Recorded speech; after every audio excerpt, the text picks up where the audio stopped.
আজকে আপনাদের সাথে শেয়ার করব অ্যালকালাইন ওয়াটার কিভাবে বানাবেন। প্রথমে একটা কাচের জগ নেবেন, হ্যাঁ, বা বোতলও নিতে পারেন। তাতে কি কি দেওয়া আছে আমি একটুখানি দেখাবো। এখানে আছে শসা, এদিকটায় গাজর, পাতাগুলো দেখতে পাচ্ছেন, এগুলো ধনেপাতা, আর আছে পুদিনা পাতা।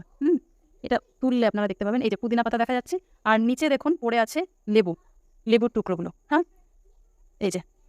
তো এই সমস্ত কিছু মিশিয়ে অ্যালকালাইন ওয়াটার তৈরি করুন এবং সকালবেলা খালি পেটে সিপ বাই সিপ মানে এক ঢোক করে খান। আর কখনোই খাবার পরে ভরা পেটে এই জল খাবেন না।